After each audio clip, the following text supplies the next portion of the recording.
Assalamualaikum guys. Hari ni aku nak review pasal movie Sijin yang aku tonton pada hari weekend lepas lah. Hari apa Hari Sabtu hari Ahad, sorry. Okay, aku boleh katakan cerita Sijin ni, dia macam mana nak cakap sebab aku ni jenis orang yang susah nak seram tau bila tengok cerita hantu ni. Sebab dia sangat klise. Dia cerita yang bagi aku, kalau engkau dah agak tepu dengan cerita-cerita klasik, kita klise-klise hantu ni, kau akan rasa macam okay, it's just another one of those kind of ghost stories lah kan. Sinopsis cerita tu adalah bagi aku typical. Dia adaptasi daripada cerita segmen series Turki lah, Turki punya Sijin tu. Kalau Turki kita panggil Sicin kan, dia ejaan dia C. Kalau yang ni Sijin lah. Sinopsis dia, awal-awal dia ada bagi tahulah bahawa ada seorang lelaki ni, karakter lelaki ni ada affair dengan dia punya sepupu. Tapi lelaki ni dah kahwin. Dan sepupu lelaki tu, perempuan ni, naklah orang kata, yalah, nak orang kata lelaki ni dan nak cinta. Lelaki ni pula ada kahwin dengan orang lain. So dia tak puas hati lah. So dia resort tu nak sihir. Dia jumpalah bomoh. Bomoh tu kata okey lah, kumpulkanlah barang-barang untuk disihir tu. Antaranya benda dia bagi rambut, dengan dia juga bagi pad period yang ada darah head tu kan. So bila kena date darah head tu, bomoh tu janjilah bahawa jin tu akan bunuh lah semua keluarga perempuan kepada si lelaki tu. So bila lelaki tu dah tak ada isteri, nanti sepupu dia ni bolehlah kahwin dengan dia. Itulah motif dia. Basically that's the whole story. Dia punya plot tu je. Yang lain-lain seram-seram tu gitu-gitu-gitulah kan. Dia bagi tahulah setiap seram dia tu adalah bila setiap karakter mati one by one oleh kerana kena gangguan setan, gangguan jin lah kan. Macam mana dia mati tu, itulah tahap keseraman dia.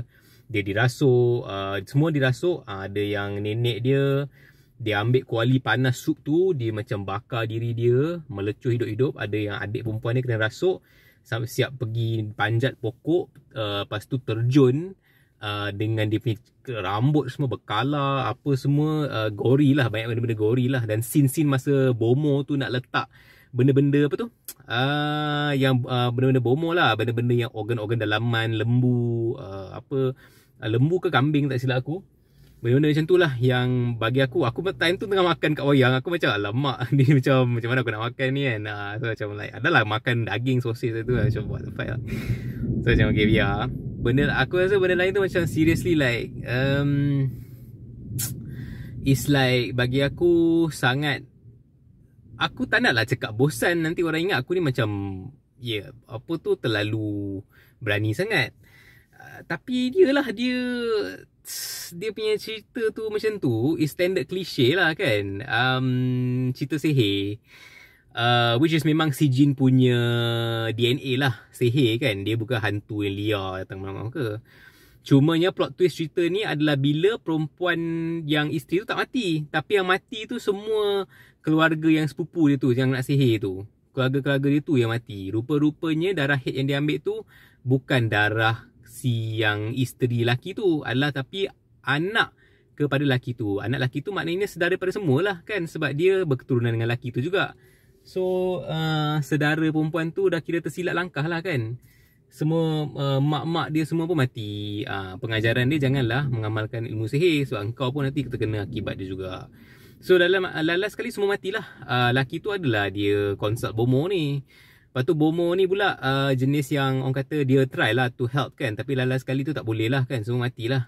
Dia bagi masa. Ceritanya tak panjang. Ada satu benda yang aku suka pasal cerita ni, dia tak banyak buang masa. Adalah scene-scene yang buang masa, tapi dia straight to the point. Tapi itulah tahap keseraman tu bagi aku,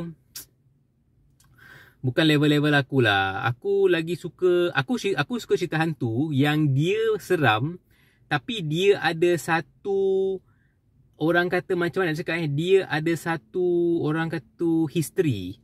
Contoh, rumah tu seram kenapa? Sebab dulu ada pembunuhan. Contoh, dulu ada kes-kes perempuan dirogol ke, contoh dibunuh, lepas tu perempuan jadi pontianak ke apa. Tapi ada kisah silam yang baru macam benda tu interesting. Dan bagi aku hantu CG ni dia hantu yang sangat orang kata depan-depan mata tau, hantu dia kan, and banyak jump scare. Bagi aku suka cerita hantu yang sikit-sikit je, macam sikit-sikit je, macam nampak dia sikit je. Itu yang bagi dia seram tau. Cerita hantu ni dia kalau depan-depan hantu macam tu, bagi aku dia punya mistik tu dah tak ada lah. Kau kena buat jump scare kan. Macam macam tu tiba-tiba kan. Tapi kalau cerita-cerita sikit-sikit ni yang dia ada elemen mistik tu, yang bagi aku yang betul-betul, kalau cerita hantu tu yang aku rasa yang menyeramkan, dia ada sikit-sikit level mistik tu lah. Dia tak adalah macam hantu tu terus orang kata terjah kau kan. Tapi CG ni bagi aku okay lah, not bad. Kalau daripada skala 10 tu aku boleh bagi dalam maybe total overall cerita tu aku boleh bagi 6 lah. Maknanya dia tak teruk, tapi bagi orang yang memang takut hantu, cerita ni aku rasa memang takut. Sebab bila aku tengok orang sekeliling tengok pun macam aku tak terasa lah dia orang seram sangat pun. Tapi cerita ni aku rasa banyak cerita yang aku pernah tengok sebelum ni, Pamali semua tu lagi seram. Tapi orang kata macam ya, kalau kau tengok seorang-seorang kat wayang tu maybe lah main kau seorang-seorang je kat sana. Tapi kalau kau ramai-ramai tu rasa macam nothing sangat lah kan. Cuma itulah bila cerita hantu tu digembar-gemburkan.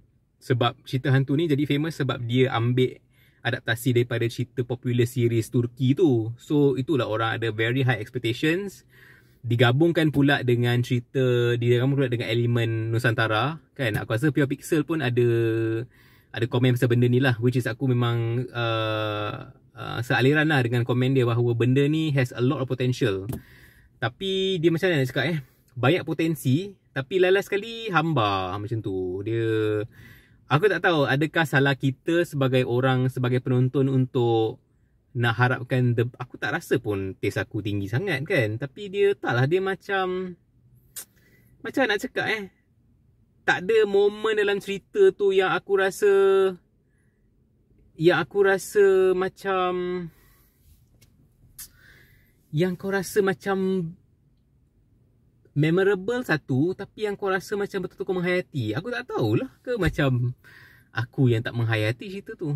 Aku tak tahu, tapi aku rasa normal lah. It's not really the best film. Tapi itulah, bila movie-movie hantu ni yang digembar-gemburkan viral dan macam orang high expectation, kebanyakannya akan jadi like boleh lah kan. Jarang lah cerita hantu yang bagi aku, satu, sangat susah nak buat cerita hantu yang betul-betul efektif. Yang keduanya, bila dapat yang satu yang digembar-gemburkan, nak kau betul-betul memuaskan hati di peringkat di mana orang memang orang kata rasa cerita hantu tu memang berkesan, memang seram. Itu satu benda yang sangat suka lah. Not semua orang boleh buat. Tapi aku memang high expectation lah. Sebab ialah cerita Indon kan. Orang kata Indonesia ni memang cerita seram yang Indonesia sangat sinonim. Kalau movie memang cerita seram lah. Selain daripada cerita cinta, cerita seram dia memang on point, memang sepatutnya seram. Tapi for some reason CG ni aku rasa dia itulah, mungkin kita punya bar tinggi sangat. Bila tengok Turki pun boleh buat cerita-cerita yang seram kan. Bila tiba-tiba Indon yang sepatutnya kau memang hantu ni orang kata engkau punya darah daging, engkau punya tourism industry kan. Sepatutnya engkau ni orang kata abang besar dekat Nusantara ni. Untuk cerita hantu ni, apa segala mak nenek hantu dekat Nusantara ni memang kat Indon lah kan. Bukan kat so sepatutnya dia boleh deliver lah betul-betul kan. Dan banyak macam-macam cerita sebelum ni pun yang seram kan. So kalau cerita-cerita Indon, Thailand, sepatutnya cerita barulah macam, aku rasa Indon, Thailand tu is memang dua country yang aku rasa memang hebat lah sepatutnya cerita hantu dia. Barulah Malaysia, aku rasa tak pernah lagi kot Singapura. Aku tahu cerita-cerita yang cerita-cerita selain Indon dengan Thailand ni, aku tak tengok negara lain tu. Aku rasa ada lah, cuma mungkin tak berapa nak menonjol sebab bahasa mungkin kan. Kalau cerita Singapura tu banyak cerita-cerita yang Singapura ni pun satu negara unik. Dia banyak kisah seram, tapi banyak kisah seram yang based on true story. Yang difilmkan tu aku rasa tak ada sangat, aku rasa.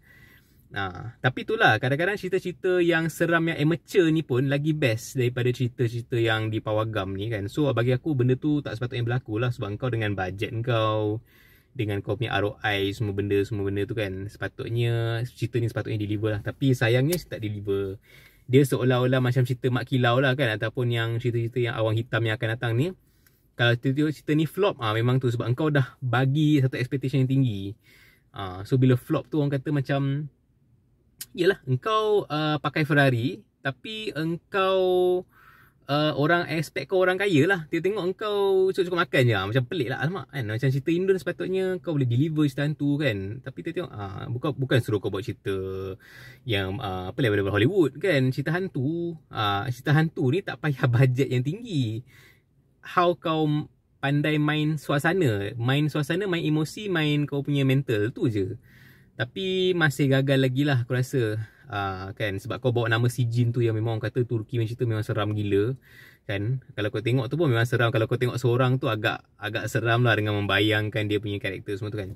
So tapi aku memang, kalau kau nak tengok, aku rasa okay. Kalau kau orang jenis yang memang mudah takut hantu, memang is cerita yang okay lah, sesuai, menyeronokkan lah. Tapi bagi aku macam it's not really my type of cerita hantu lah. Aku punya type cerita hantu ni, aku suka cerita hantu macam The Nun, cerita hantu yang ada history. Kenapa orang ni jadi hantu? Mungkin dulu dia mati, tragik ke apa. Aku suka cerita macam tu. Aku tak suka hantu yang tiba-tiba liar. Hantu-hantu sihir ni bagi aku bosan sikit lah. Dia macam tak ada sentimental.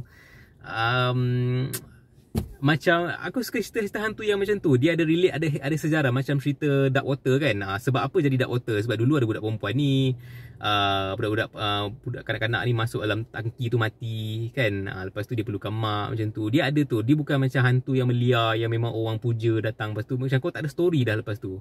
Hanya harapkan seram hantu tu. Hantu tu diupah umur untuk buat kerja. Tu je lah. So anyways, itu saja. Thanks for watching. Dan nak komen, subscribe dan juga tu. Dan Happy New Year. Selamat Tahun Baru 2024. Harapnya 2024 ni lagi banyak video aku boleh keluarkan. Aku tahu tak semua video aku buat tu interesting, tapi itulah, aku buat channel ni untuk more to personal blog lah. Aku tak expect pun orang nak sub ke apa. Tapi kalau orang nak sub ke apa, baguslah, alhamdulillah lah, rezeki lah kan. So terima kasih. Bye bye. Waalaikumsalam.